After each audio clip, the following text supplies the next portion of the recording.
I'm back. They don't look bad. They don't look bad. Welcome to the podcast. This is Real Estate Unfiltered. I'm your host, the room, Mr. Marcelle, and I have my great friend. Well, I shouldn't say great friend. My new friend, Joseph Henry. This is a podcast where we dive into the truth about real estate. There's no fluff. We're not going to lie to you. We're not going to tell you bullshit. We're going to tell you what actually happens in real estate behind the scenes. We interview the top loan officers, top realtors, top people in real estate, and even first-time home buyers to get their perspective so you know what's actually going on in the market.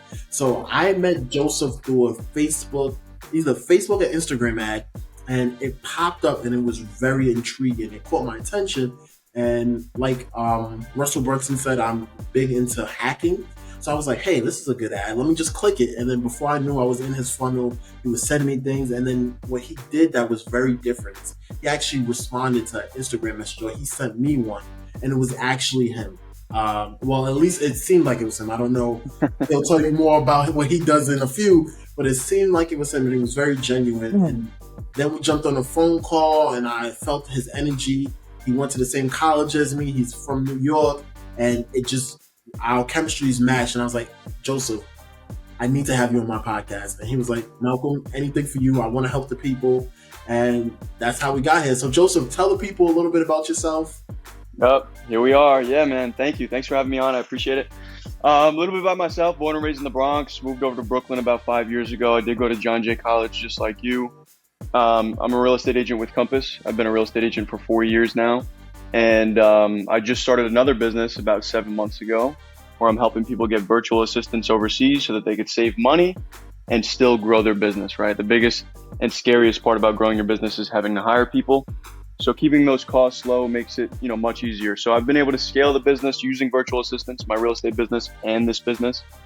And now I just show other people how I do it, and I'm big on TikTok, Instagram, and posting content and stuff. Obviously, that's how we met, And yeah, that's pretty much it. So Joseph, one thing that struck me about you was that you were very personable. The first time we jumped on a phone call, it wasn't like this. You know how a lot of people, when you call like people for the first time, like that, it sounds, I don't want to say too professional, but they don't just sound human. They don't sound like you're actually talking to a person. Right. That wasn't the issue with you. So have you always been like that? Have you always been this personable person? Yeah. Honestly, I've been told a lot. Like people say, "Oh, I feel like I've known you for years and stuff." Like, I like to make people feel comfortable when I'm talking to them, especially because you came through my ad, man. I was trying to get you to, buy into my services and stuff. I think the best way to sell, whether it's in real estate or any other type of business, is primarily to just be yourself, be open, be honest, be genuine, so that people can have like a deeper connection with you. And when people know, like, and trust you, it makes it so much easier to buy from you, do business with you, collaborate on podcasts with you. So yeah, I've kind of always been like that, honestly. You know what? Let me not say that. I've been like that since maybe like 20 years old, I'd say. Once I started really getting into like business and trying to figure things out. But before that, I was like really shy, like stayed home a lot, played a lot of video games, like was still figuring myself out, stuff like that. But yeah, since like 20, I've been pretty much like that. So how old are you, if you don't mind me asking? 27. Okay. Yeah. So how did you get involved in real estate and then the virtual assistant industry? Yeah, great question. So real estate, my roommate, my first roommate ever when I was living in Prospect Park South, he hooked me up with a job. It's funny because he hooked me up with a job as a waiter at this restaurant called Basil, which is really close to where I live right now. Worked there for a bit, and I was like, I kind of want to do real estate. And he was like, I know somebody who has a brokerage that I can connect you with. He connected me, we met up, and little did I know I'd be doing such small business in the beginning. They got me started like renting rooms that were like $600 to $800. Commission was like $200 to $300 a room. I was only closing like 1 or 2 a week, or sometimes like none a week. So that's kind of how I got started. And I had to build from the ground up and like start to eventually rent out full apartments. Then I switched brokerages. I went over to Highline for my first brokerage, at Highline Residential, which is primarily in the city for rentals. And then I think like I was only in that brokerage for like 2 months because they were only doing rentals, right? And I wanted to get into sales. We did such good numbers once I started building a team, because I met this guy, Cash Jordan. I don't know if you've seen him on social media. He's blonde hair. He's always doing apartment tours, but he's huge on social media. I met him. He said, yo, build a team. I immediately got to work on that. I built up my TikTok, had people reaching out to work with me on TikTok, built up the team, my first brokerage. Then I switched over to that second brokerage, right? I want to give you the full recap. Okay. Did pretty good numbers, and then I switched over to Compass. And I've been with them for a while. And then I met somebody in Compass. The great thing about Compass is that you have like this Facebook community called Workplace. And I was going crazy on there. Like, if anybody needs, I'll work with buyers for free. Just hook me up with some business. Like, show me. Like, basically, I'll work for free. And people were So helping you were me. willing to work with people who are more experienced just to gain that knowledge, even if you weren't getting paid. Exactly. Yeah. So I just wanted to get my feet wet, get my hands dirty and stuff, and get involved with buyers and sellers. And this guy, Michael, that I met, who was in Compass, he had virtual assistants. He was paying astronomical amounts. He was paying $15 an hour, and they were working like 9 p.m. to 5 a.m. his time. But I found, I read a book, 4 Hour Work Week. A lot of people have read that book. Talks a lot about virtual assistants in that book. Exactly, yeah. And so I always kind of knew about virtual assistants, but I started doing more research once I heard he had a virtual assistant, and I kind of just like dove deep into YouTube University, figured out how to get a virtual assistant, went ahead and did it. And then I started testing things out like cold calling and, just trying to put out more, basically do more work to get more leads and stuff like that, more than I was doing before. I was able to like triple my output. And the biggest thing here is that once I started getting virtual assistants, I started to feel like I could finally focus on like the higher level tasks versus like always just like doing the follow-ups, texting and like emailing and doing the posting on Street Easy and stuff like that. Stuff that takes like, it could take up to 6 to even 8 hours a day just doing those things. I was finally able to just focus on what was the most important, getting more big business and figuring out new techniques. So yeah, that's kind of how I got started with virtual assistants. And then once I kind of saw some success with that, a lot of people were asking me, how do you get your virtual assistants? How are you finding all these virtual assistants that have such great English and for such a good price and stuff? So I knew there was a demand there, and I started building out a course. And then I went from a course to like hiring your first assistant with you to like completely like business consulting and everything. And that's how I kind of got to where I'm at now. So it seems like you do what I think most entrepreneurs do. They notice something is missing and they try it for themselves first, test it out, and then once that goes good, that's when they say, okay, let me bring this to the marketplace to see if there's other entrepreneurs who need the same exact service. So, exactly. Phenomenal. Now, after doing it, was it nerve-wracking, or was it even when you're doing it now, is it scary? Because I know I've seen some of your posts, and like a lot of people are like, oh, you're paying them only $5 an hour. You're only paying them this much. How can you do that? You're a slave driver. Like, how do you deal with that negative criticism on your business? Yeah, I mean, honestly, I look at what I'm doing for what it is, right? Like, people want to say like exploitation, like you're not really paying them enough. That doesn't make sense. We pay people $15 an hour over here. Like, I get that. But if anybody speaks to my assistants, what they'll realize is that my assistants are living really good lives, right? They get paid very well. They have a bigger house than I do. Some of them, they have more cars than I do. A lot of people in New York don't even have cars, right? And they're living good, you know what I mean? A lot of them have kids. I think most of my VAs have kids. They're all older than me, but they're living good lives, and that's the bottom line. And when you kind of look at the definition of exploitation, it's like taking advantage of someone and basically like they're getting less or something like that, right? So when you really look at how I'm operating this business and how I pay virtual assistants, I'm paying them more than what they would get paid in their country. And a lot of people, like I say that to people in my comments, and they're like, well, it doesn't matter. Well, it does matter, because what actually matters is the buying power, right? It wouldn't really make sense for me to pay them $15 an hour because that's the minimum wage here, because that's not the minimum wage there. They have so much more buying power that if I'm paying them $5 an hour and they're able to get a house within 2 years, they're able to save for the down payment, or a year. Like, people here in New York are having to save for like 10 years before they can buy a house. You get what I'm saying? On top of that, they're able to buy more food. They're able to buy, their phones. They're able to buy everything that they need with what I'm paying them and more. And they're happy, and they're choosing to come work with me, and they're working in the comfort of their own home. The biggest misconception is that they, for some reason, think that this is somewhat similar to like child labor and like sweatshops. Like, watch the documentary on sweatshops before you say anything like that in my comments, because it's disgusting how these people unfortunately have to live that are working in these sweatshops. They can't really leave. They can't talk about what they do. They can hardly afford like standard things like razors and food. And if you look at their homes, they're living in these like basically boxes of a home. They're sleeping on like yoga mats, it looks like. So that's very unfortunate. I don't do anything similar to that. My VAs get paid very, very well for where they live. They have a lot of buying power, right? And realistically, if you look at it from a broader perspective, from a 30,000 foot view, every company that is massive is doing this. Try calling Chase customer service, call freaking Amazon customer service. They all have accents. They're overseas. And there's a reason why they're doing that. I don't know exactly what they're doing, but I know in my business, I'm not taking advantage of anyone. I'm empowering people. They're actually finally having a job where they feel like they're growing, right? They're growing. They're starting to eventually make more. They feel like they're making a difference, right? They're making an impact. They're improving my business. They're improving their lives. They're learning more skill sets. So it's not exploitation. It's empowerment, right? And you know, another thing that you mentioned that I feel like a lot of people fail to realize is $5 American is different when you convert it to other currencies. Exactly. So it adds up to a lot more. And then two, as you said, it's the buying power. How much more are they able to do with this money? If it was so bad, one, you're not forcing them to work there. So it's not like you're telling them, hey, if you do this, or I'm going to lock you up and put you in jail. You're offering them an opportunity, and they see it as, wait, I'm getting this much versus working from home. I can still do whatever other businesses I have. You're only working a certain amount of hours, and you're increasing their livelihood.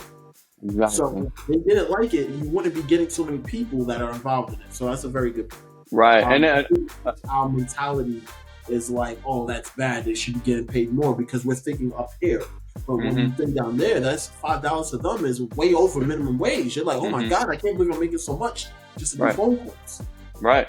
Exactly. And the craziest part about it is that they think just because, even though the minimum wage is different out there, like people tend to think, well, their minimum wage is low because they don't have the proper laws in place. Well, listen, I'm paying them not only so much more than the minimum wage, I'm paying them more than they need to work for a position like this. Like administrative work, like a lot of the people that are hiring VAs, they're paying them less. Like I do say like $2 to $5 in my ads, but when I bring people on and show them how to pay the VAs, I tell them about bonuses, right? If your VA closes a deal for you, they get you a good lead, whatever it is, you give them $10, $20, and overall it'll equate to north of $5 an hour, right? That's the way I teach it. I like it. And you also incentivize them, which I feel like a lot of people know. Exactly. So, can you... All right, it's a two-part question. I told you I'm going to dive deep. So if you don't feel comfortable answering it, it's 100%. No problem.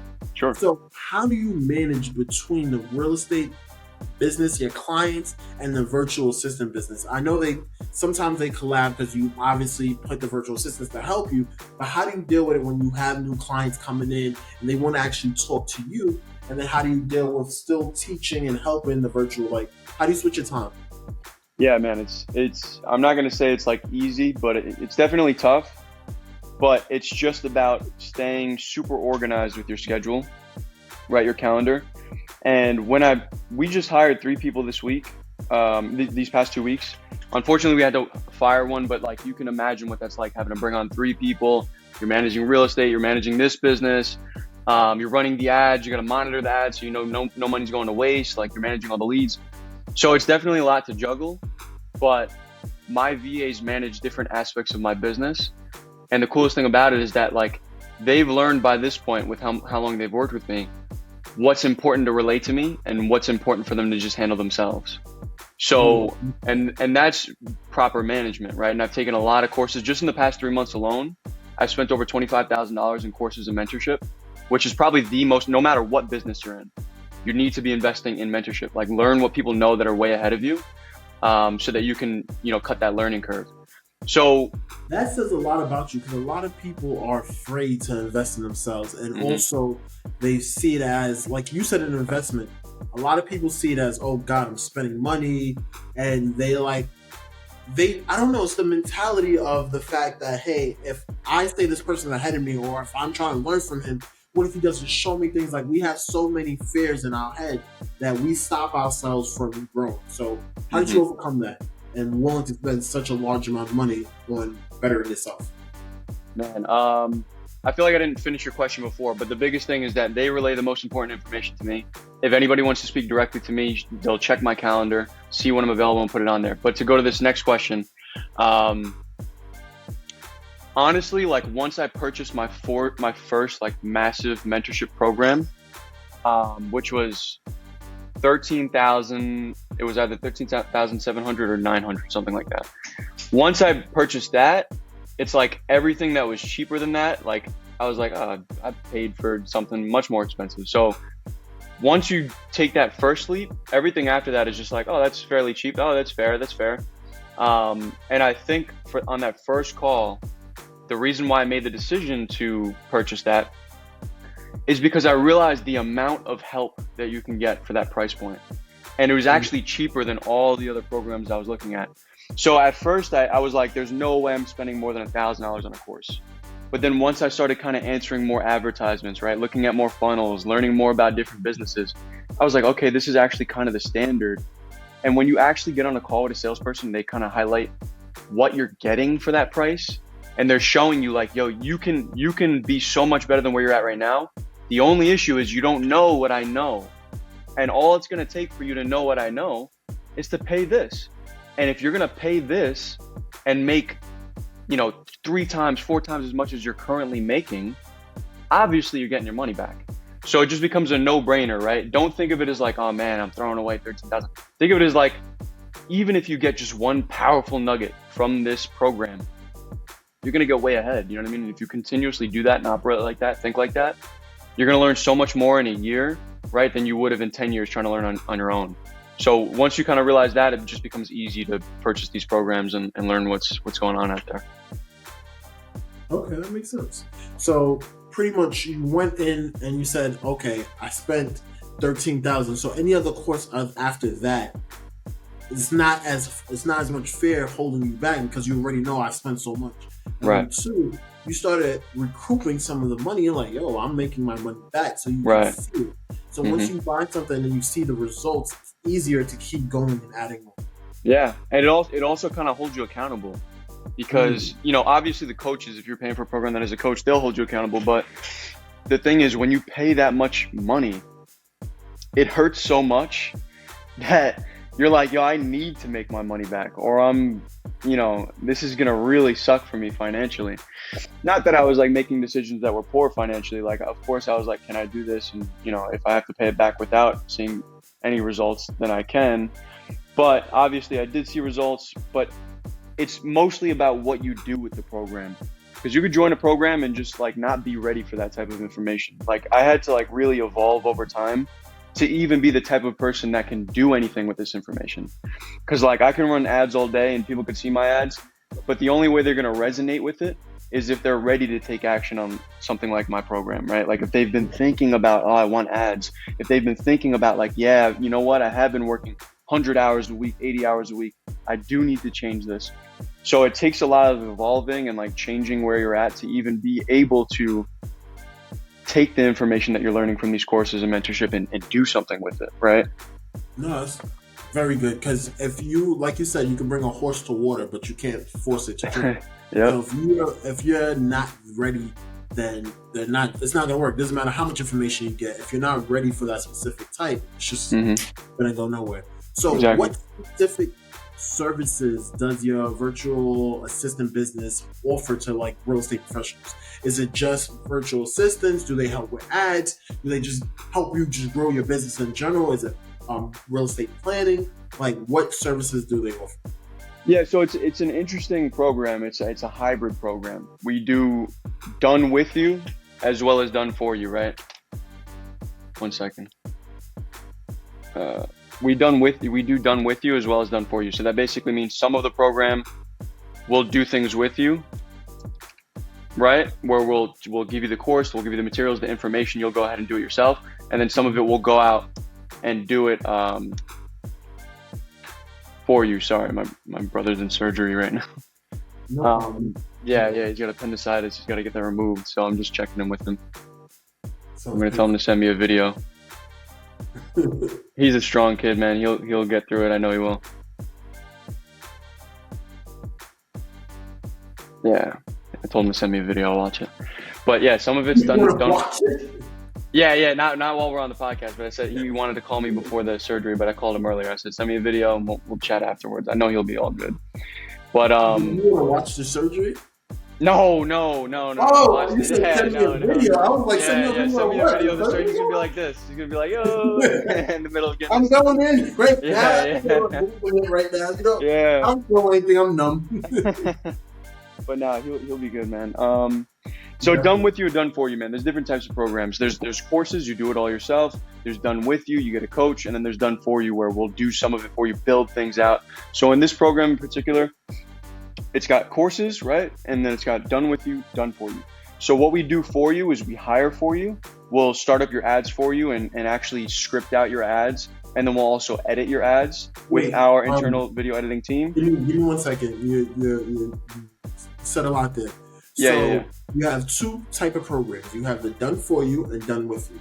If you do the done with you, you'll create ads. And these ads are to generate new traffic. These ads are for what? Exactly. Generate traffic, get you more leads, ultimately produce more revenue.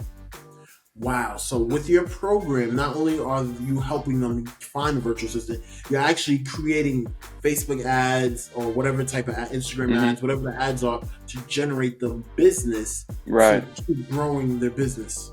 Exactly. Yeah. Because what I realized. Right there. Take a moment to pat yourself on the back. Yeah. Because a lot of times, if you're a real estate professional learning, listening to this, and you're trying to get leads, he's going to help you set up the leads. And then he's going to have someone actually, I guess, you'll finish it. I'm not going to jump ahead. Yeah. Definitely manage it or keep them going, right? Right, yeah. So it's we do it done with you and done for you in our program, right? So it's we hire your virtual assistant for you. This is going to be the person that's managing the leads that come in from your ads and all the other lead generation, the things that you're setting up, that we're setting up with you.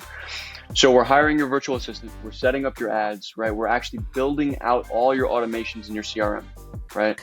And with this, because what I realized when I first started this, because at first I started off with a course. Joseph, I'm mind blown because you didn't tell me all this on our call. Like, I am mind blown. I didn't realize it was all of this. Yeah, we evolved. I'm very interested. We evolved. I'll tell you, I'll kind of break down the evolution, right? So we started off as a course. And we just, we sold courses to people. We were doing really good, actually. Our first couple months were really good. But what I realized was, if I continue to sell this course, some people are going to take the course. Some people are not going to take the course. Some people are going to get through it and just not take action on it.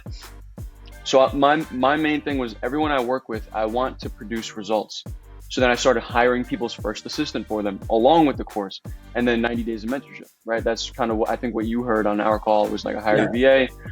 But then I was like, listen, a lot of these people don't even have proper systems in place. So I'm putting a VA in their business. They don't even have the proper systems in place. So I was like, okay, we'll build out the CRMs, the automations for you. So you can manage all your leads. You can nurture all your past clients. You can send out ringless voicemails to thousands of people. So you get lots of internal leads.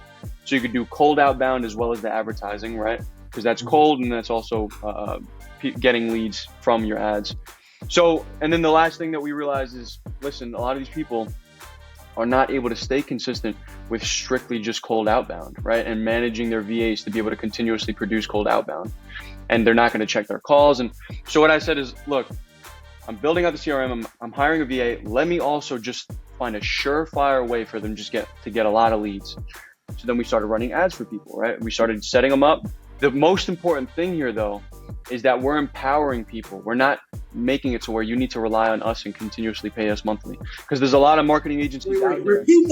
Repeat that for the people in the back. Yeah. Way too often. Right. So we're actually empowering people to have the assets and have the ads and understand how to use it so that they don't have to rely on an agency. Because there's a lot of agencies who pay $2,000, $5,000, $10,000 a month. They're going to do all the stuff for you and you're just not going to have any clue what's going on. Or if they're even doing a good job aside from the leads that they're getting you. So I show people how to build it with us. Build it with us. We set certain things up. We get you a VA. We overall just jumpstart a business that already has some revenue. They already have some things going on, but they just need a proper structure and system. We build it all out. We give it to you. We say this is how you use it. and then you're able to just take off running. You know what I mean? And then after all that, do they still get the 90-day mentorship with you? Does that come included with that package, or? Yeah, it does. 90 days. And we also have a lot of guarantees in place. We guarantee your results. Most important thing here, though, is we only work with certain people. Like, we look at your business, we find out what type of business you're doing, how you're currently generating your leads, how much you're spending on ads if you are spending money on ads, how much you're spending on mentorship, all these different things. And then we first see if you're even someone that we would work with, because our main goal is to only work with people that we know 100% we could produce results for. Some businesses we just don't feel comfortable with. Like, we might be able to produce results, but we're not sure enough. So we make sure that everybody that comes into our funnel, our pipeline, does a questionnaire. We kind of go over it, and if they aren't really qualified for our business, we disqualify them and say, hey, take a look at the course. We don't think that our full program is for you. But that's what that looks like, man. Phenomenal. I like that. So the virtual assistant that you bring on, right? Are these people who are able to continue doing the ads, or are they just people who do like calls? Like, what are the tasks for the virtual assistant? What do they? Yeah, great question. I mean, mostly they're managing your leads that come in from the ads.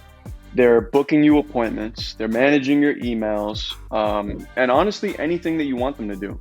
Like, if you want 2 virtual assistants, like for instance, I hired someone to manage someone's leads, and they're like, yeah, I also need a bookkeeper. And then we just found them a bookkeeper. We got like 200 applications for the bookkeeper. We narrowed it down to 3 people. We give you a full spreadsheet of all the interviews we did, but we highlight the top 3 people. We give that to you. You make a decision. We bring them in. We onboard them.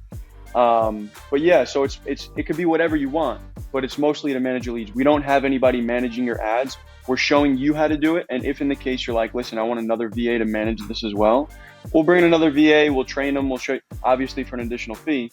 But the overall goal is for you to understand it, not to continuously have to rely on someone else, even if it's you relying on your VA to know how to do certain things. Like, the best managers are the people that understand the system and understand like what the person's doing. Because if we just get you a cold caller and then they're cold calling and you don't even know how to cold call, like you don't even understand the scripts, you're going to listen back to the calls and not even know what to critique them on. So we make sure you understand how to run the ads. You understand how to do the cold calling and the scripts. You understand how the CRM works and all that stuff. So that even if something happens to your current VA, you can hire anybody and be able to teach them and show them how to do it. Or you can manage it yourself if you ever needed to. So again, we're really empowering people like to the absolute max to be able to manage the system on their own or with the help of VAs. So you give people the opportunity to say, hey, I'm going to teach you everything you need to know. And then from there, we'll put the people in place so you don't have to worry about it. But just in case anything happens, you at least know that you know enough where it won't devastate your business in case the VA decides to quit one day. Exactly. Like, oh, I don't know what to do anymore. Exactly. And that's the biggest mistake with a lot of business owners, is that they'll bring a bunch of people in that know just so much more than they do. And then if in the case that that person ever has to leave, you're just never able to get that back again because your business was 100% reliant on this person that had all the information. You have to learn. That every business owner, you got to learn what's going on. That's why people hire marketing agencies. And I've spoken to so many people that are like, yeah, I paid a marketing agency. I paid multiple marketing agencies. I've been burned so much in the past. It's like, yeah, because first off, you're hiring beginners because this is such a popularized business of marketing agencies. And then secondly, you don't even know what's going on. They could be doing anything and you wouldn't be able to check it. You don't know what's happening, right? Whereas when I hired a marketing agency back when I didn't know what was better, I mean, I still understood ads, but I was able to go in there and see like, yo, you're not changing things I'm telling you to change, and in certain cases, it's that's how they get burned. In most cases, that's how they get burned. They have no clue what's going on. You know what I mean? Very, very true. Okay, so I'm excited, Joseph. I'm very excited. How do you handle client confidentiality and data security concerns in your virtual assistant business? Right. So yeah, they are seeing a lot of people's like phone numbers, emails, sometimes socials. Like for me, I collect socials. I have credit card information. I have home addresses. So how would you protect that from a business, from a virtual assistant misusing it? Right. Yeah, 100%. Great question. I mean, first off, any VA that comes in, they sign a code of discipline, right, which kind of highlights things they can and can't do. They're signing basically an agreement, as well as other agreements that we have them sign, so that they understand that, like, if anything happens, like, you're on the line. You know what I mean? Even though they're in another country, we can still enforce things. And then on top of that, we also use things like LastPass to protect passwords. So if in the like we work with a lot of people that we're needing to get their information, right? We're needing to get their information for logins and things like that. So we use programs like LastPass to make sure that when our VAs are logging into their accounts and stuff like that, they're not having to actually know their password. And same thing with any of my passwords. They don't need to actually know my passwords. They use LastPass. It's a Chrome extension. It pops the password in, and yeah, that's kind of how we do it. We make sure everything's like enforced. We're very careful with people's information. We understand how important that is to our clients. Yeah, that's good, because the last thing you want is a data breach or anything like that. Right, exactly. So, can you explain how you personally use the virtual assistants in your real estate business? Give us a average day for, I don't know how many you have, but you could give us the average day of your virtual assistants who work for you specifically on the real Yeah. estate side, not your other businesses. Right. And first things first, I just want to highlight, like, I've pulled back on real estate since building this other business. Okay. And it's not because I don't like real estate. I mean, real estate's my bread and butter. It's what's gotten me to this point, and I've learned so much, and I've grown a lot and met a lot of great people. But I've definitely pulled back on real estate, and I'm focusing, because I don't know if you ever read The One Thing. I think his name is Gary Keller, the author, who's one of the co-founders of Keller Williams. Yes. He says you gotta focus. Yeah. He says you gotta focus on one thing, right? And the main thing for me now is this business that I'm working on for virtual assistants and scaling businesses and stuff, because I just see the massive potential. The thing about being a real estate agent, and I know that before this podcast we talked about this, like, I'm just gonna give the full truth and everything about it, right? I appreciate that. Being a real estate agent, like, most people become real estate agents because it's so popularized, right? It's so popularized, but just because it's popularized doesn't necessarily mean it's the right business to get into. A lot of people go into real estate because they don't know what else to get into. That's just the truth of it. And that's why I got into it.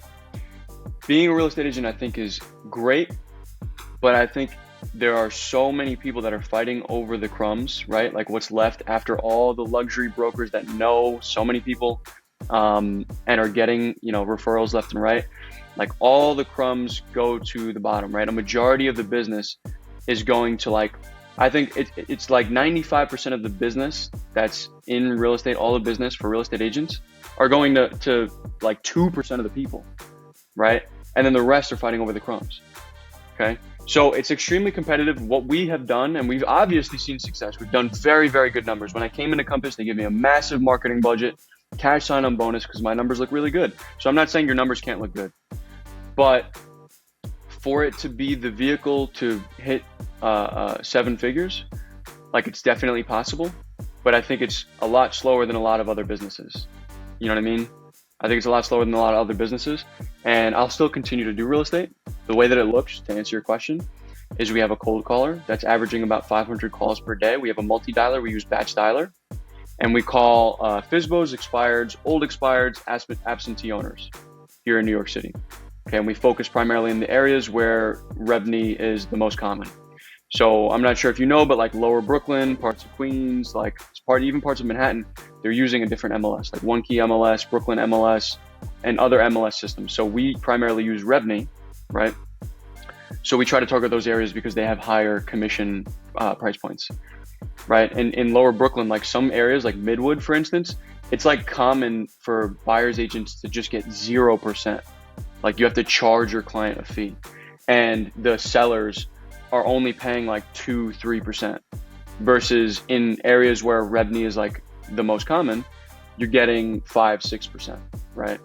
So in New York City, it's definitely much more difficult, but that's how we've seen success, though, because it's mostly about the volume. People are not going to put up the numbers that we put up. We average 500 calls per day, 14 in-person appointments per week. We have a real estate team. Okay, I have a team of 7 agents. So the biggest thing is that I've kind of automated a lot of it, right? And then I also have rentals. I work with landlords that give me their exclusives and things like that. So I just have VAs operating the rental side of things, operating, the cold calling and the leads and stuff like that. And we try to focus on the bigger business that's like quick and things like that. But we're focusing, like my energy is mostly going to this business that I'm doing. Okay, so before you got into the actual assistant, I want to take it back when you first getting started, because I want someone else who's thinking about, like a realtor, thinking about getting into this. What would their VA be doing? What would you suggest to, like, hey, your VA from this time should be doing cold calls. This is a cold calls. From this time, your VA should be calling the Facebook ads, and then the post on social media. I want people to understand what the VA should be doing for someone who just started. Not you, but think back when you first got into it. So they have right. Yeah, I mean, one thing I want to highlight, like if you're going to get into real estate, like don't let me deter you from that. Like it's still a great business, and again, you can see massive success. You could definitely see massive success. But the truth is, it's hard. It's very hard, right? The very hard, because the facts that you gave is right. Most of the people go to the big name brands and they have a track record. So you coming into this field, it's not going to be a walk in the park. You're going to have to put a lot of effort in. Mm-hmm. And what I like is that, as you said, you have someone calling 500 people. Do you know how much time that would be for a brand new real estate agent to try to do that? Still learn the business, still find out, like it's very time consuming. So this having a VA is a hack. It's a cheat code to improve your success much quicker. Right, 100%. So I agree with you 100%. Yeah, and to answer your question, like for a brand new real estate agent, like the cool thing is if you use a multi-dialer, like that's how you're able to call so many. That's how we call so many people. Within 4 hours, we can call 500 numbers. And you can do it that way, right? Like I think that one of the main ways for a real estate agent to get business is by cold calling. Like it's much harder to run ads as a real estate agent versus other businesses, because you'll get a lot of people that need something but just don't need it right now. Like for instance, like my lease might be up in 5 months and I know that I need to find a house if I'm going to buy next. But I might answer an ad and say, yeah, I'm looking to buy a house. Oh, when are you looking to buy? 5 months from now. So like it's harder to capitalize on your leads if you're paying for leads versus if you're calling like the low-hanging fruit, like FSBOs, expireds. And then if you're calling old expireds, you know that they attempted to sell in the past, they just weren't successful. And especially now more than ever, for you real estate agents out there, you definitely want to listen to what I'm about to say right now. A lot of people tried to sell their homes during COVID and failed because it was, the pandemic. People were not trying to buy houses because they were scared. So you'll get a lot of people that are in those old expireds, which are surprisingly not as tapped into as you'd think, that failed to sell their house during the pandemic. You take over, you say, listen, the market's much better for you to sell now versus during the pandemic. Work with me, XYZ. You go over, you bring a proposal, you print it out, make it look very professional, go through your scripts and stuff, study stuff on YouTube, look up Brandon Mulrenin, Mulrenin. Great resource for real estate agents. And I bought his program, which was like $3,500. So learn the scripts, learn from people that are doing better than you. And that, like I said earlier, that goes for all businesses, even real estate agents. Have people calling, the VAs calling for at least 4 hours a day. And then for the other 4 hours, they're doing administrative tasks. They're setting up your buyer appointments. Definitely invest in like leads on Zillow and like leads on realtor.com and stuff like that. You like those? I'm 100%. I don't love them. I don't love them. I'm not going to say I love them, but for a brand new real estate agent, like, of course you need some money to do this, especially in New York City. It's like ridiculously expensive to buy leads. But it's got to start the business somewhere. You need people that you're talking to, and you need to be able to get referrals from somebody. So yeah, I mean, the cool thing about Zillow leads, realtor.com, like even Street Easy experts, like stuff like that. The biggest thing with them is that they're bringing you leads that are looking right now. They're buyers that are looking right now. Would you prefer those ones over like Facebook and Instagram leads, TikTok or whatever? So what kind of leads are you talking? Like if it's TikTok, Facebook, what kind of leads are we talking? Like, would you prefer doing like your own like video and trying to generate leads on those traffic? Like organic, or are we talking about ads? Well, ads, paid. Would those ones be better than the Zillow, Redfin, or all that other stuff? It's not necessarily that like one is better than the other, because sometimes you can get some really phenomenal leads. And again, it's about volume. Mm-hmm. The thing about TikTok ads, Facebook ads, Instagram ads is that I can pay to get, if I wanted, like 500 leads in a month. Versus Zillow, for you to pay for 500 leads in a month would just be astronomical, the amount of money that you'd have to pay. So I guess it does fall down to the quality of the lead. I think that with Zillow, Realtor.com, and these other platforms, like you're finding leads that are mostly looking right now. Versus if you're running advertisements, they might not be looking right now, but since you could pay for so much volume for a cheaper price than Zillow and Realtor.com, you can potentially get more leads for the same price running these ads. But the reason why I'm not suggesting this on your podcast is that most people are not going to know how to run those ads, and they're going to go on YouTube and they're going to not do it good, and they're going to waste their money. I'd rather just give you the low-hanging fruit, something that's not super hard. Zillow.com, you go on there, you buy leads. Realtor.com, you go on there, you buy leads. Street Easy Experts, like if you could partner up with someone who has Street Easy Experts and attach to their account, this is only for New York City people, and attach to their account, then you can get leads that way and have them send you their buyers, which is what I did when I first got started. I had people sending me their buyers, and I was doing it for like 10% commission, something ridiculous like that. And I was learning and building relationships with people that were giving me referrals. Work for free in the beginning. Literally work for free as much as you can. Like people are too egotistical. They have too much pride, and they think they're above that. Like, oh, I don't want to work for free. Well, listen, the people that get ahead are willing to do what the other 99% are not willing to do. And what do you think that is? That's working for free. That's paying thousands of dollars in programs. Like, most people are not willing to do that. So I'm going to go do that, and I'm going to get the business, right? And you're not going to get any business because you're too prideful. So it's just a matter of like what you're really willing to do that other people are not willing to do, you know? Okay, so let me break down. So for the 8 hours, you're saying the first 4 hours you would have them calling for sale by owners. That's FSBO. A lot of people, if you didn't know that, you would have them just calling, cold calls, calling past clients, just calling 4 hours. Right. And then what power dialer did you recommend? I don't know if I'm missing that. So yeah, batch dialer. I've used a bunch. Mojo, Call Tools, Zen Call. Like, I've used a bunch. Batch dialer, especially for a beginner, is the absolute easiest to use. And it's just really clean. It's sleek. They have a lot of really good settings. Like, you can call up to 10 people at once if you want. I don't recommend that because then a lot of people would answer at the same time. I recommend like 3 to 4. That sounds chaotic. Like, hello, yeah, hi, what? Yeah. The problem is that if 2 people answer at the same time, like, one person did answer first, so it'll hang up on the other person. And then if you're hanging up on all these people, they're not going to answer your calls in the future. Like, what the hell is going on here? Why does this person keep calling me and hanging up, and then they'll never answer your calls? Versus if you're doing a triple dialer, quadruple dialer, less people are going to pick up at the same time. But you'll be calling so many numbers at once that you have a higher chance of consistently being on the phone at any given time. Right? So the goal is to not have any time wasted. You sitting there dialing, looking at information. Oh, where's this house? Okay, yeah. Oh, how many bedrooms? Oh, you're not wasting any of that time. It's calling. Right when someone picks up, it pulls up the Zillow link. It immediately shows you how many bedrooms, all the information. Hey, I'm calling about your house. I see it's got 3 bedrooms, two baths. Just wanted to call really quick. It's a beautiful home. I love the way it looks. I'm looking at the Zillow pictures right now.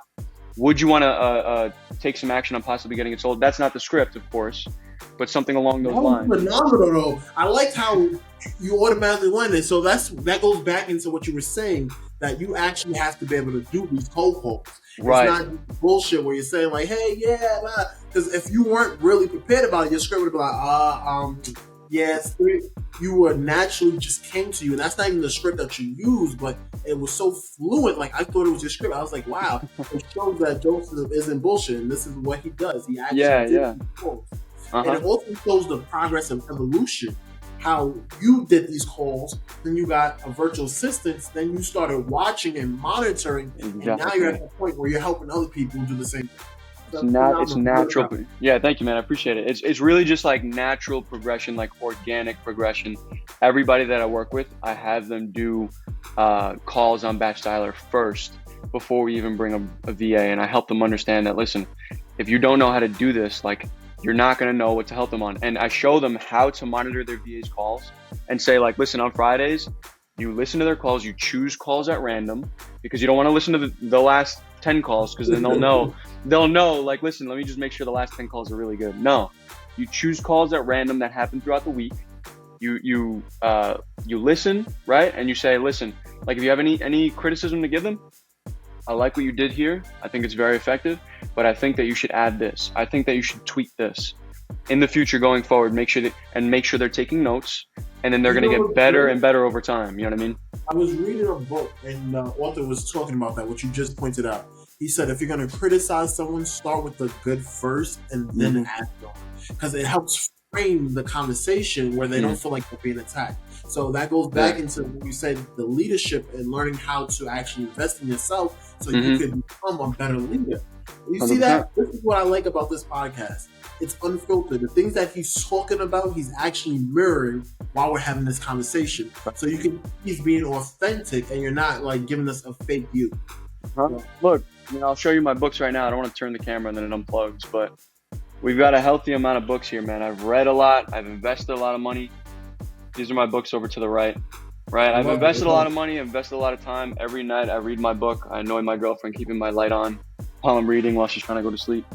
And I'm just constantly learning. I think that the number one way, right, to look at it from like a broad perspective, the number one way to grow in business is to just be so obsessed with it. It's all you think about, and constantly trying to learn, right? Just be so obsessed to the point that like people just find you annoying. People are like, why is this what this kid always talks about? This is all he talks about. Like, eventually it won't be like that, because you'll have what you need. And I mean, ultimately you want to stay obsessed. I mean, ultimately, if you become someone who's obsessed, you're going to be the person that just stays obsessed. It doesn't like fade away. But like, people just know, like, yo, that's just what Joseph does. That's just what he does. He's just that guy that focuses on this. He knows how to have fun separately, and sometimes he doesn't talk about it, but like, this is mostly what he's focused on, and he's on a fucking mission. Like, people that know me know I'm on a mission. Like, I'm just on a crazy fucking mission, bro, nonstop. Here at the computer, 12 hours. What is it? What is your mission? 100K a month is what we're aiming for right now.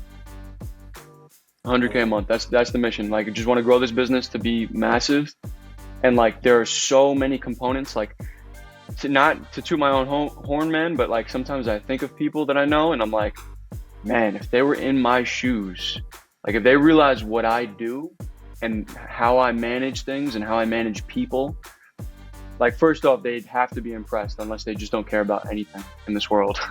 They'd have to be impressed, first off. Secondly, like, they just would not be able to do it. They would not be able to handle it. Like, it's ups and downs, bro, the ebbs and the flows of the work. Like, I get so stressed sometimes. Like, I have to deal with very massive problems that have very big effects on people and on my own business, like, nonstop. And most people, if they came in and saw what I do in a day, they'd be like, I don't want to do that. I don't want to, if that's what it takes to get rich, I don't want to do that. But that's why, like we were just saying, it's got to be a natural progression. I didn't just one day was like, 12 hours a day and I'm going to be on the phones. I'm going to be managing all these people. I'm going to have to fire people. I'm going to have to make people unhappy. I'm going to have to have difficult conversations. Like, it didn't just randomly, I switched one day. It was just a natural progression. I was focused on this. And eventually it was like just a couple extra hours of work a week I was adding on, a couple extra systems I was investing in, a couple extra people I was hiring. And then eventually I got here to what I'm doing now. And since it was so natural, it's not something that like is too overwhelming to me. But that's the way you grow in business, man. Like, if you're just so obsessed with this and you let it eat you alive, like, the best people in the world, man, they're not balanced. Like, later on, get balanced, man. When your pockets are so fat, like, and you don't have to stress about any type of money issue, and you can go where you want to go. You have power, right? You have respect from people. You have, you could buy any food you want. You can buy any flight you want. You can buy any, you know what I mean? And there's none of that stress. That stress is off your back. Now you just focus on relationships, and you focus on like what's important to have around you. Like, I don't want the stress of money. Like, if I can control that, like I could of course control health. I can't control other people's health, right? Like, I can't control what happens in the world, but like, what I can control are what my pockets look like. I can control this. So I need to have control of this. And I've just become so obsessed with having control of this, because other aspects of life you just don't have so much control in. You know what I mean? I don't know, man. I'm going off on a tangent. No, it makes sense. You became obsessed with a goal, and in so doing so, you can see that, all right, in the future, what my end goal will be. But the scary thing is, as you said, right now you have a number in your head, but I'm going to be devil's advocate, and like Bob Marley said, chasing numbers will always lead to more numbers. So are you Of course. taking time to enjoy the journey of it? And that's what 100%. Yeah. That's what I was going to get into next, actually. Like, I saw this really good quote. The man who loves walking will always walk further than the man who loves the destination. Right. And I love that quote because I do love the journey. I love this. I wouldn't be able to do this had I not been obsessed with this journey. Like, and of course, once I hit that 100K, I'm still going to have another goal. Right. But let's say, for instance, I don't hit that goal as quickly as I want to. Like, they have a very funny saying. It's like you aim for the stars and you miss, like you still land on the moon. You know what I mean? So like, even if I don't hit that 100K goal, like I would not be mad at 75K a month. I wouldn't be angry. But goals are meant to hit, and the goals are meant to be hit. They're just not random numbers to. But what the most important thing, man, like if you don't know your destination, you don't know what you're aiming for, like you'll never be able to get to that destination. I'm sure you've read, lots of books. You've probably heard Earl Nightingale, The Strangest Secret in the World. One of the things he talks about is like a ship that has a destination and a map and stuff. They're going to get to that destination. But a ship that just like has no map, has no destination, they're not going to get anywhere. They're definitely not going to get to where they want to be. So like that 100K goal is that's like my destination on my map. Eventually I'll get there and I'll have another destination. But yeah, the biggest thing here is it's not the numbers.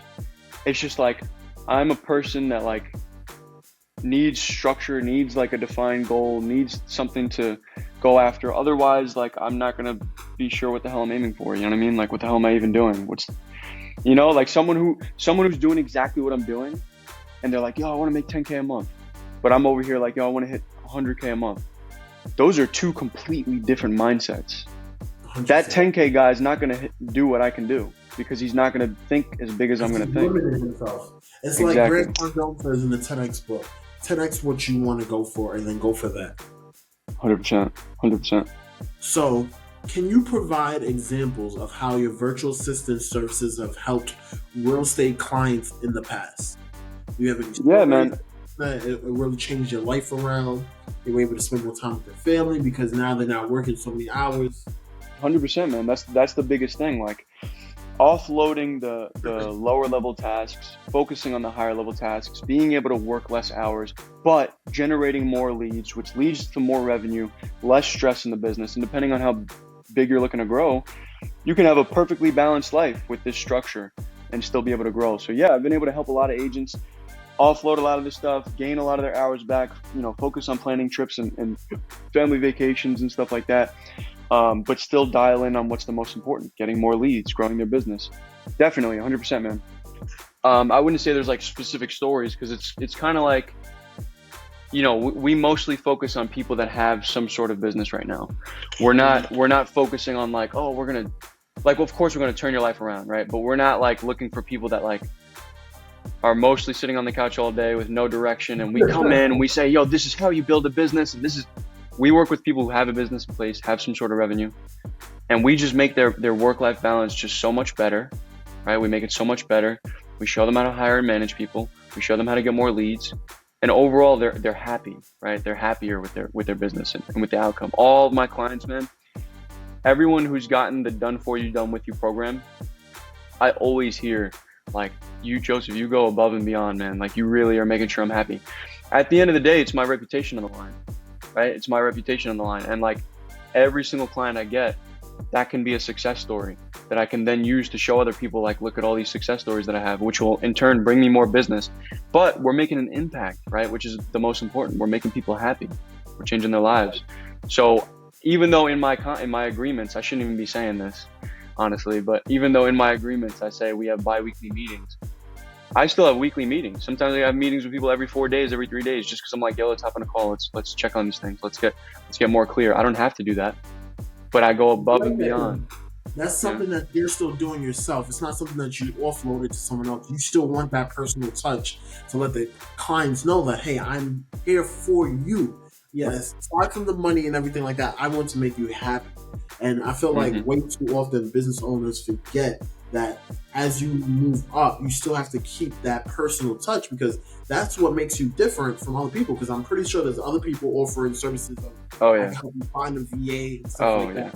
Are they as personable? Are they still investing in your success as much as I am? Right, 100%. Like, and that's why I feel comfortable like telling people in my ads like exactly what I'm doing. People will say, "Oh, aren't you scared of people stealing your idea?" Like, yeah, you could steal my idea, but like you're not gonna do what I do. Like, you're not gonna know how to have VAs in different aspects of your fulfillment. VAs that build the CRMs, VAs that do the ads, VAs that do the hiring. Like, you're not gonna be able to emulate what I do unless you're on my level. And like, I just know most people just are not at this level. I hate to kind of talk like this, but like, respectfully, I feel like I've worked so hard and have gotten to No, this point. respectfully. Respectfully, I feel like I've gotten to this point, man, where I put in so much work, so much hours. Like, I don't care if some people get upset. Like, why is this guy so pompous? I'm not pompous. I'm confident in what I've done and like what I know. People get on calls with me and like that don't even pay me, and I give them free value, and they're like, holy fuck. Like, sometimes I could see where people are at in their mindset, because it's usually a mindset thing. You can see where people are at in their mindset and highlight just the most important things about what they need to know in terms of their mindset, and change their whole life around in terms of the way they think and stuff. I'm not saying that I can make someone who's homeless go freaking become a millionaire by next month, but I'm just saying, like, I've gotten to this point by being so extremely intentional. Like, I'm gonna talk my shit. You know what I mean? I'm gonna talk my shit, right? And I'm gonna say it how it is. You know what I mean? Yeah, I put in a lot of work. People can't do what I do unless they do what I do, which they can't do what I do. You know what I mean? Okay. How do you stay updated in the latest technology and tools that are relevant to both industries? They correlate, but they're separate industries. One is virtual assistant helping people, and then the other one is real estate. Even though you pull back, how do you stay up to date with all the tools, technologies, and new things happening? Just, man, like I said, I'm always doing research nonstop. Like, no matter what level I'm at, you'll always catch me like asking questions to people, even people that are not doing the numbers I'm doing. They'll be talking more than I'm talking, and I'm gonna dissect their brain and figure out what they know and use it in my business. Dive too much into that. I was about to go into another quote. Let me slow down with these quotes, man. Nah, I'm free. Talk your shit. Talk your shit. No, but the main thing here is that I'm always obsessed. I'm always learning. YouTube, funnel hacking. Like, I'll go into people's advertisements, look at what they're doing. Like, good artists copy, great artists steal. Man, I'll figure out what you're doing. I'll use it in my business. If it helps me grow, why not, right? And yeah, so YouTube, funnel hacking, books, like that's where I'm getting all my information, man. And I'm always just trying to find what's the next thing. Like, you'll hear new stuff about AI. Like, now apparently ChatGPT, you can connect it to your automation. So we're going to start implementing that into our business. The automations that we build out for you, we're going to start to plug in ChatGPT to start having conversations with your clients, and then your VA will come in at a certain point. So we're just learning, as we go. TikTok is great too. Just look up anything on automations on TikTok. Let's filter it to the last month, and then also filter it to the ones with the most likes. See what the hell's going on, what people are talking about. Look up, business ideas. Do the same thing. Filter it to most like last month. Stuff like that. So you're always willing to learn. That's one thing it is. I think this sums you up in a word or a phrase. You're a student of the game. 100%. You don't feel like you know it all. And you say, oh, people are going to think I'm pompous. I don't think it's pompous at all. You know your worth, but you're still willing to put the work in. Most people want success, but they don't put the work in. You're here on a Sunday on a podcast, shooting a video because you know that, hey, this could get me more clients, it could get me in front of more eyeballs. A lot of people are like, hey, Sunday I can't work. It's my day off. I'm already making this amount. I don't need to do this. That's not your mindset. Like you said, your mindset is different. Your mindset is, I'm going to win and I'm going to make it work. I don't care what I have to do. I don't care how many hours, 12 hours, 13 hours. I'm going to do the work because, like Gary Vee says, most people don't do the work. They're not willing to put the work in to see success. So they quit. 100%, man. And it's sad to see it happen. I've tried to, and I'm sure you've experienced this, people that you grow up with, right? You try to bring them up. You try to show them what you're doing. You try to impart some knowledge on them. But I forget the exact quote because I wanted to hit you with a really good quote, but I forgot how it goes. But it's something like, something about falling on deaf ears or something like that. Like, you could try to teach people that are just not ready for the information, like, and don't think how you think, and it's just not going to happen. I can give someone my exact blueprint. Like, I can have someone write out a 40-page like almost like a syllabus or like a textbook almost of exactly what I'm doing, and give it to people from my old neighborhood who I was friends with and stuff, and like tell them this is the exact sauce. This is what I know. This is what you do. These are the systems. They're not going to be able to build it because they're just not ready for that. They can't do that, right? So yeah, always try to learn, right? And just try to shift your mindset as much as you can. Like, try to see the flaws in your day-to-day activities. Like every single day, I stop. Like sometimes I'll just stop and like look and think, and I'll be like, yo, am I being held back by like certain subconscious thoughts? Like sometimes I'll be on my phone and I'll be on TikTok and I'll stop and I'll be like, dude, this is what people do, right? And I need to not be like everybody else. People are drowned in TikTok. I need to stop this. And I'll stop and I'll put it down. I'll put it on do not disturb, on work mode. Like it's everyday introspection and learning like about yourself, because we have so many habits and we don't even realize. And throughout the day, I'm seeing all my habits, like, but the first step is acknowledging them, like seeing it for what it is. Like, holy crap, I just spent 20 minutes on TikTok just now. Like, and being like, I'm not going to do that again. Like, if this happens again, I'll have to stop it immediately, because we get caught up in these patterns because our brain it's literally trying to save energy for if a fucking tiger's chasing us, we can use it to use all of our brain power to get away from that tiger, right? That's how our mind naturally works. This oh my God, I'm forgetting what book it is, but it talks about our brain being like the animalistic and the reptile brain, and how, as we said, and a lot of times to save energy in the prehistoric ages, we would have to do things, mundane tasks, and we would do it subconsciously, because when something goes wrong and you're in survival mode, your brain wanted your body to have as much nutrients or resources available to stay off the attack and stuff like that. So a lot of times we subconsciously, like you said, scroll, and then before you know, it's like, what? Why am I scrolling so long? You're not even watching the videos at this point. Sometimes I'll catch myself just like so quick. I'm like, what am I doing? I'm not even watching. It's like I'm trying to quickly see if there's something that's like really interesting, something that can get me in the first 0.5 seconds. It's crazy. It is the monkey brain, bro. Like see it for what it is. Like, this is my brain trying to preserve energy, not use the critical thinking power that I have to actually sit down and figure this problem out that I'm dealing with. Whenever you have a problem in your business, that's when you procrastinate the most. Even with like college essays, high school essays. Repeat that. For real, yeah. When you have a big problem and like you need to figure out a solution, it's gonna take a lot of brain power.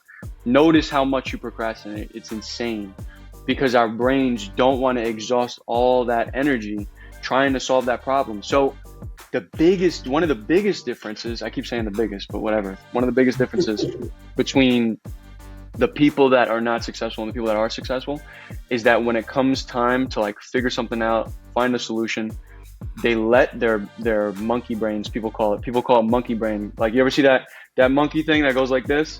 In circles. Sometimes they use it to kind of define what our brain is doing. It's just going into la la land. It's fighting through that successful people do. And they do it so much that they build up like calluses in their brain, like metaphorical calluses in their brain, to where in the future, you don't have to think as much to make that decision. Like, as you go through your day, man, like start to think about decisions that you make that are better for you, that took you a while to build up, and think about what you did to build that up. Because other people don't have that. People think like success is just a couple tips and keys and like use this system and use this website. No, like it's literally things like fighting these internal battles. Like every single day we're fighting this internal battle. And the more that you fight that, the easier it becomes. And your brain just gets used to, oh, well, I always make this decision. I always do this. And your brain just goes to that. Like, oh, I always put my phone down and turn it on do not disturb when I sit at the computer. You know what I mean? Like, and then you just start to do that, even though in the beginning, you'll think about, oh man, TikTok, Instagram, like you'll think dopamine, like YouTube, like let me look at some videos, like, but more you fight it, the better you get at fighting that. And the more you can stay productive and the more problems you're able to solve, because you're pushing through that hard obstacle that most other people are not willing to push through. And it's a lot of this, like you listen to podcasts, YouTube, like a lot of people don't talk about this right here, this battle that we have every day. And no matter what level you're at, we all have it. My level, I speak to people at doing 500K a month. Yesterday, I was talking to somebody, or 2 days ago, I was talking to somebody at Conversion Link. They're doing like 450K a month. I talked to this other guy, John Madsen, about 3 weeks ago in San Diego. He's doing 500K a month. Like, these people still have these battles. It's just different types of battles. Now you get past the like sitting at your computer and scrolling through TikTok and like these stupid things, and you start to move to these like higher level battles. There's always battles, right? Whether it's in your business, in your relationship, whatever it is, there's always these internal battles. You just got to get better at fighting through it and make it a habit. I'll give you one actual tangible tip here. Whenever you find yourself, for all the viewers and maybe even you, man, like whenever you find yourself like having to do something, but you're just scrolling through TikTok, you're looking at YouTube, you're not doing what you're supposed to do, count to 5, like just like hold your phone, kind of just sit there, count to 5, and then right at 5, you just go do it. And you just start it. That was from, what book was that from? It was actually on Impact Theory as well. This girl talks about like counting to 5 and jumping out of her bed when the alarm goes off. I actually have her book. It was phenomenal, and that's how I use that to make it when I'm going for a run. That helped me break my habit of going back to sleep. But she said it's the same thing with rockets. They count down. They don't count up because they'll just keep counting. Right. If you count down from something, you actually do it. And she also talks about the Superwoman pose. I want to say Superwoman pose. What, going like this or something? Yes, before you have a big meeting and stuff, just hold that pose, and then it gives you that courage of the person. And then you go. So like before she actually did her TEDx talk, she went in the bathroom and did it, and then it felt energized enough to go and kill it. Right. As many tips as you can get from that, from podcasts and stuff. As many little tips as you can get. Like, take them and just run with them, man. Is you're willing to share your knowledge. That says a lot about you. Because a lot of people, I call them the hermit mentality. They feel like everything is mine. And they push to share. Gatekeeping. If you think with abundance and not the scarcity mindset, what you can achieve is unstoppable. There's no limit because you're willing to keep giving. And as the more you give, the more you shall receive. 100%. 100%, man. So what are the main benefits for real estate professionals in outsourcing tasks to a virtual assistant other than just saving time? What other benefits do you think there are? Good question, man. I should know better than anybody. Main benefits, man. I mean, you get your time back. You're able to separate your business into like sections and like subdivisions, right? So like for me, for instance, in this business right now, I have someone who hires the VAs, and then another subdivision of the business, have someone who's handling the ads. Another subdivision is building out the CRMs. So then I focus primarily on the coaching, right? So you're able to like kind of divide, like literally you're able to build a business. That's what a business is. Go to any business that actually rents out those big offices in Manhattan and notice they have divisions, of their business, and they have different people in higher levels. And like now I have an operations manager that manages all these people and make sure that the clients are being moved, throughout the success journey. You know what I mean? That's the biggest thing, man. Once you start to grow, you can divide and conquer. You know what I mean? Yeah. Okay. Yeah. So I promised you a 30-minute conversation. Now we're already over an hour and 10 minutes. That's good, man. 2 more questions. I don't want to hold you up too long. Nah, no doubt, man. I'm enjoying this. So, how do you ensure effective communication and collaboration between your virtual assistant and your real estate clients? Just always monitoring. The biggest problem that people are having with virtual assistants is that they're not actually managing. Unfortunately, until you hire a manager, you have to manage. And people say, oh, well, I don't want to manage somebody because then now I got to spend my time managing somebody. Well, listen, they're going to work 40 hours and save you 40 hours. You're going to spend 10 hours managing them. That's called getting 30 hours of your time back. You just bought 30 hours in exchange for 10. So you have to manage them, go over their calls, look at the conversations, especially in the beginning, right? and look at the things that they're creating for you and stuff, and make sure that they're doing it the right way, right? The way that you taught them, the way that you would do it. And even if you don't have like SOPs that are like super defined, at the very least, try to go based on how standard operation procedures. Exactly, standard operating procedures. Like at least make sure that they're following some sort of template, right? Like people are not going to know how you think. They're not going to know like what you want. They can't read your mind. So, but over time, you just critique them until eventually they do understand how you think and how you want things. Just check on their work. That's it, man. Just like how a teacher would. So given homework, man, check on that damn homework. You know? Get it done. Okay. Last piece of advice. What would you give the younger Joseph? Like, what would you tell them? Would you tell them, hey, start with real estate? Would you say, don't worry about real estate, go straight into virtual assistant? Or do you feel like the real estate actually helped you create this virtual assistant? Any one piece of advice. It could be about life, business, anything you want. Just one piece of advice to give the younger Joseph. Ooh, oh, that's hard. I wouldn't say don't do real estate, but what I probably would say is like, I would probably say, okay, this is what I'd say. This is fairly easy, actually. Invest, like save your money. Like I remember I bought a car when I was 19. I bought another car when I was like 20 something, like after I sold the other one. Like, so I was focused on like getting nicer things, and that was stupid, right? The look, man. And like, yeah, I enjoyed it, but I realized people don't care at all. Like you can have the crappiest car, and like, I don't think my past would have been any different had I had the crappier $1,000 car versus like the used $8,000 car that I got. I could have just gotten a freaking $2,000, $1,000 car and just like called it a day. Like, yeah, I might have had a couple more issues, but the $8,000 car had more freaking issues. I would have preferred that I took that money and purchased like a high level mentorship or coaching program and just learn like a really high level skill set. The biggest, again, saying the biggest, I gotta freaking look at a dictionary and a freaking thesaurus, man. But what I wish I would have done is just purchase more high level programs and stop trying to figure literally everything out from free platforms like Google and YouTube, because the biggest nuggets, like the biggest life-changing pieces of information are going to be in like a program that people are going to charge you for, right? They're not going to be on YouTube. YouTube is all about the clicks, about the keywords. Like people are just going to make videos that are clickable. They're not going to make videos that are business building.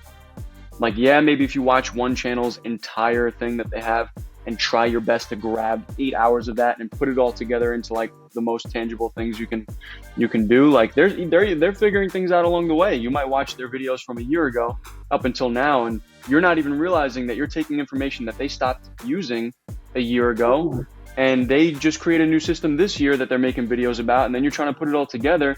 Like, no, buy a program that has all of it in one. They've condensed it. They have a coach. They have like paid for something like that versus this stupid ass car. Like now I'm buying programs. Every time I buy these programs, I'm thinking, I could have literally bought a car with this program. I could have literally went out and bought a car. I could have had like 7 little used cars right now. Is wild to think about. But stop thinking like that. Don't compare it to a damn car, because I could buy 40 cars with the information I've gotten. Like, come back to me in a year, man, I could buy freaking 50 cars with the amount of information I got. So like, stop thinking like that. Invest the money into these programs and get ahead, man. Cut the learning curve. Of course, do your research. Make sure they have lots of testimonials. Make sure it's the right program. Don't just go buying anything because you're like, oh, I gotta invest. No, of course, do the research. There's a lot of scams out there. But buy programs you think will really help you. Take risks, you know? Okay, I lied. I got a couple more questions. No, yeah, do it. So now that we're talking, it came to my mind. I want you to condense it, because we gave a lot of information to like people who are looking to get into real estate and stuff like that. What would the top 5 things that you would say to do? I now came into real estate. I'm like, hey, Joseph, I'm now coming to real estate. What are the 5 things you would tell me to do? Hire a virtual assistant first. Like, what would you say I should do? I wouldn't recommend hiring a virtual assistant first. Like, Definitely don't just hire a virtual assistant when you're a beginner. It's not smart because you're both gonna be there together. Like, oh, what do we do? I don't know. What should we do? Like, don't do that. One, find a mentor, find out exactly what they do, work for free. Okay. Two, once you get just a little bit of money, unless you already started with some money, but once you get a little bit of money, invest in some sort of coaching program like Brandon Mulrenin or any of the other ones. Like, I'm not even trying to get people to come to my program. I just want what's best for the real estate agents out there. Like, go find a program that talks about like cold calling and get their scripts and learn their systems, get the mentor. He's got a really good group coaching program to where you'll be able to get on calls with him twice a week, things like that. Three, damn, now it gets harder. Treat it like a 9-to-5. Treat it like a 9-to-5 where like, don't just work sporadically. Have a schedule, stick to that schedule. Like, stick to the damn schedule. Like, yeah, you don't have a boss who's giving you set hours and you're not getting paid by hour, but like, treat it like a 9-to-5. Figure out what your schedule is going to be and stick to it. Like, your friend invites you out to go do this thing, do that thing. The answer is no, I'm working right now. In the beginning, especially, it becomes so easy to just say yes to everything. The people that see the most success are the people that are saying no to more things than they say yes to. Okay. 4 would be, once you've kind of learned a little bit of systems, then yeah, get a VA. 5, manage the VAs properly. Make sure you're checking back on their work. Make sure you're giving them all the materials they need. Get the standard operating procedures or build the standard operating procedures. ChatGPT could build out standard operating procedures. Get the scripts, take all the scripts, give them the scripts, set a solid schedule. You can even start them off with just 20 hours a week. If you're paying them, let's call it $4 an hour. 4 times 20, you're only paying literally $80 a week. $80 a week, man. Like, cut back on the coffee that you're buying. Cut back on the extra $5-10 meals that you're buying. Like, boom, that's $80 right there. Hire the virtual assistant, manage them properly. But those are my 5 tips. You might have to, like, I don't know, when you edit this, like, put the words, stack the words, whatever. But I'm not gonna be able to repeat that because I was. That was perfect. I love it. So do you have like first of all, if someone wants to reach out to you, do you have an Instagram or where should they go to talk to Joseph if they want to learn more about this program? Yeah. Go to my Instagram. I might be changing my username soon, but go to my Instagram, dose.of.joseph. My TikTok's dose of Joseph. So dose, DOSE of Joseph. If that doesn't come up, if someone's watching this video like a year from now, it might be Joseph Henry or something else. I don't know. It's most likely going to be Joseph Henry. But yeah, that's where you can find me. Hit me up. I answer everybody. Perfect. And even if it takes a while. Do you have an ebook or anything like that? Because I like offering people something that I personally pay for some of their course. Now, I'm not paying for the first done for you because I don't know how much that course is and I ain't signed a blank check. But I do want to offer people who message you or something like that, especially if they said they heard you from the podcast. I like to offer them something. So do you have I have a really intricate free crash course. It's 22 minutes long. You can go on my YouTube and see it. Like, I didn't get tons of traction because it's a long video and it was meant for my website. It was not meant to just be put on YouTube, but I put it on YouTube just so I could put it onto my website. But look up Dose of Joseph on YouTube. Might be posting there consistently soon because I'm focusing on the business, but my YouTube is Dose of Joseph, same as all my other stuff. Look for where it says like crash course or something like that. That's a great video. I put a lot of effort into that video. Very good edit as well. Ooh, that's good. And then this just came to me in my head. I think I want to actually get a virtual assistant. We spoke about it before. I had one. I never really, it didn't do anything for my business because I didn't have a mentor like you who could actually guide me on what the heck they were supposed to be doing because I'm so used to doing everything myself that like I have an assistant now who just does social media, but I could definitely use one to get me some leads and deal with it because I really don't do Facebook leads. It's just not my thing. I did Zillow leads once. Then I did it I got like 4 or 5 Zillow leads, but for me personally, Zillow leads were trash.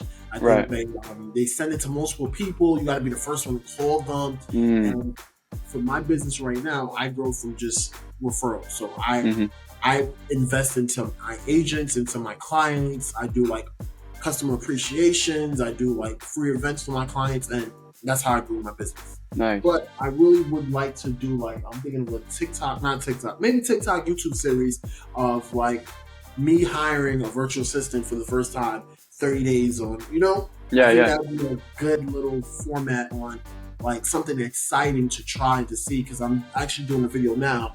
I finally did ads for the first time. I'm going to show like my first 15 days doing ads. Was it worth it? It's free for Nice. ads. Yeah. Right.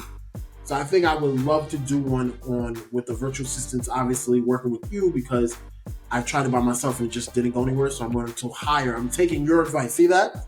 I'm never too good to not learn and do it. So while I'm doing this podcast, I'm actually learning for myself also, guys. Right, yeah. So I'm willing to do it. Maybe at the end of the month, end of July, we'll start and we'll do like a 30-day group course. Me working with Joseph, record it, put it on YouTube, and it'll create its own little mini series.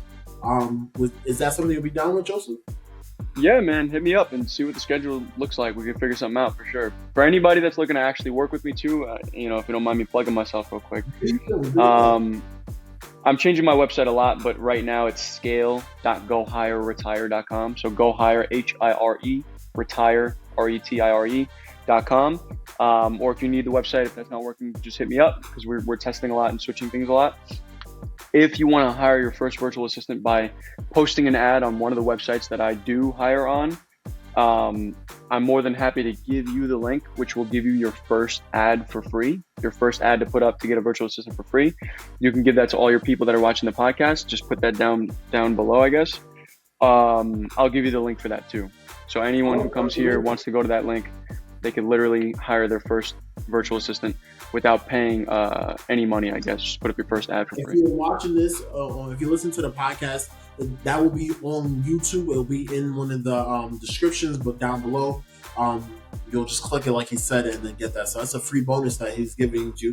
That was not planned. It's just something that Joseph wants to do to help out people. For sure, yeah. And just remind me to send that to you.